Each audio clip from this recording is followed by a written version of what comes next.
The story is written in first person, and I suspect therefore that maybe it's kind of autobiographical because it also follows the events in his life as well. I've read and I'm narrating really from a translation by Atish Tasir. So this is Ram Khilawan by Sadat Hasan Manto and translated by Atish Tasir.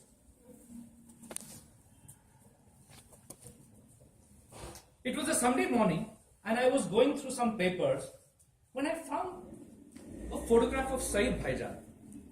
I left it on the table and then sat back waiting for my dhobi to arrive. This was every Sunday's routine. I had to wait for my dhobi to come because in those days of poverty, I only had as many clothes enough to run for a week.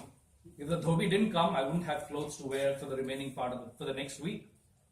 And today I had to go and meet my aunt in Mahim because my wedding was being negotiated. So what if the dhobi wouldn't come? I wouldn't have clothes, and how would I get married? But the real cause of my anxiety was that the dhobi had not been paid for several weeks. What if he kept my clothes? However, my anxiety was put to rest and the dhobi arrived, and with the salam saab, he opened his bundle and took out the clean pair of clothes and kept them on the table. As he placed them there, his eyes fell on Saeed Bhaijan's photograph and he picked it up and looked at it incredulously, and a strange voice emanated from his throat and he said, Hey, this is Barrister Salim Saeed.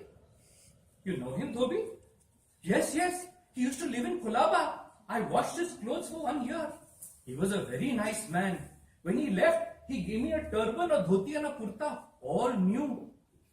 I told him that Saeed Bhaijan was my brother. Barrister Saeed Salim was your brother? He looked around incredulously at my one-room dwelling, where I just had a table and a chair and a sack-covered cot, and the room was full of the stench of dead bed bugs. He couldn't believe that Saeed Bhaijan and I could be brothers. And I explained to him that Saeed Bhaijan was a barrister and I was a struggling writer, and all 5 fingers of the hand are not the same. And he understood, and with the salam again, he picked up his clothes, he picked up his bundle and turned to leave. I reached in my pocket for the change that I had and realized that I had only 8 annas with me. If I gave them to the dhobi, then how would I go to Mahim and how would I get married? So I put the coins back in my pocket. But I was not entirely without principles. So I called out after him, Dhobi, I hope you're keeping accounts. God knows how much I owe you. Dhobi turned back and said, Saab, I worked for Barrister Saeed Salim for 1 year. Whatever he gave me, I took. I don't keep accounts. And with that, he left. The day turned out to be a good day for me. The marriage negotiations went well. I got married. In due course, my circumstances improved. I moved to a bigger home and the dhobi was happy because he started getting paid on time. I told the Begum about my story with the dhobi about the photograph and his generosity during my bachelor days. But Begum was most cynical. She said, Of course he'll be generous and not keep accounts with bachelors who don't have a system like you. That's how they cheat you folks. I'll set him right, she said. 1 month, when 150 clothes were washed, she called the dhobi and said, Dhobi, here are your clothes. Here is your money for 60 clothes. Dhobi took the money, put it to his forehead and turned to leave. Begum called him back and said, Dhobi, I was only joking. Here is the money for 150 clothes. He took the money in his hands again and touched it for his forehead. And Begum said, Dhobi, you should keep accounts.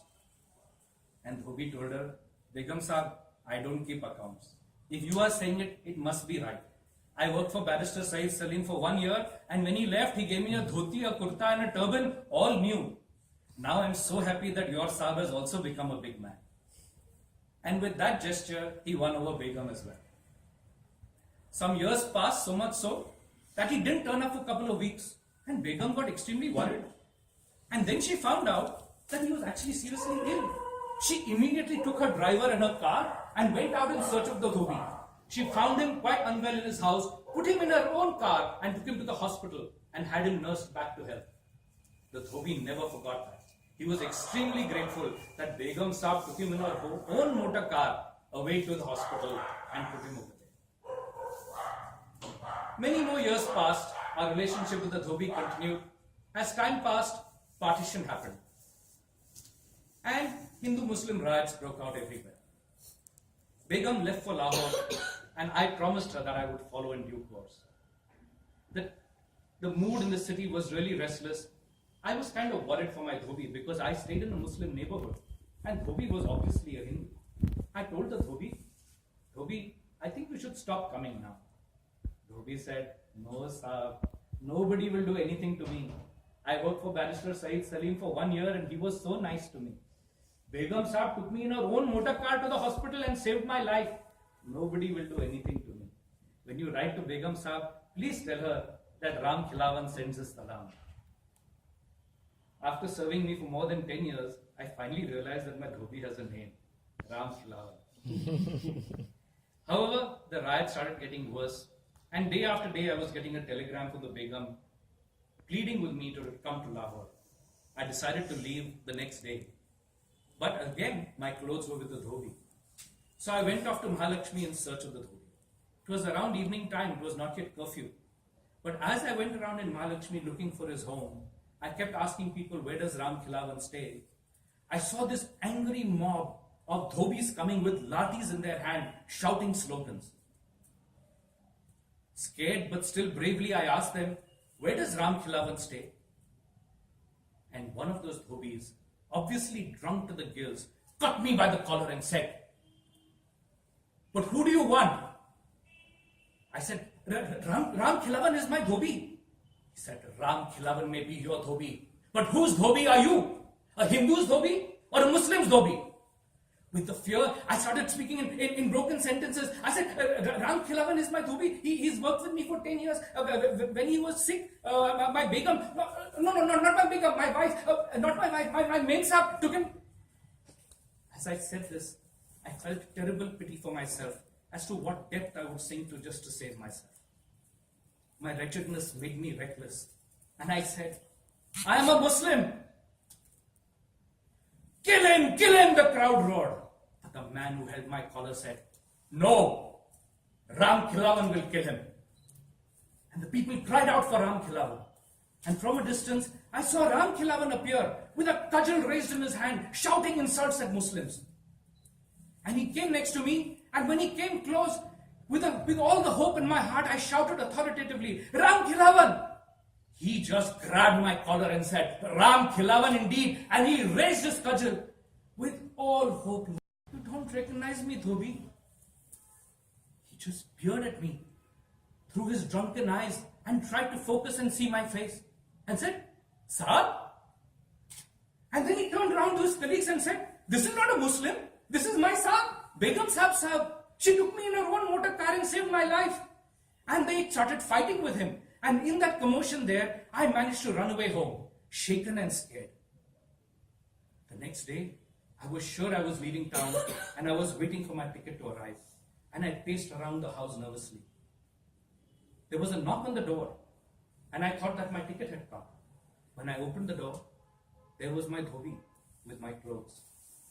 And he came in, opened his bundle, kept the clothes on the table and said, you're leaving, Sahab?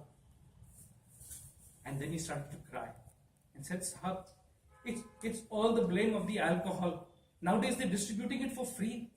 Businessmen come and tell us, drink, and then go and kill all the Muslims. What will we do? Sahab, you know that Barrister Saeed Salim was so nice to me. And Begum Sahab took me in her own motor car and saved my life. Sahab, please don't tell Begum Sahab that Ram Khilawan.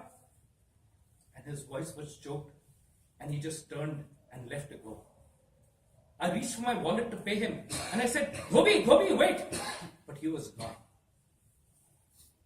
I left Lahore that day. I left Bombay that day for Lahore forever. And forever indebted to my Dhobi.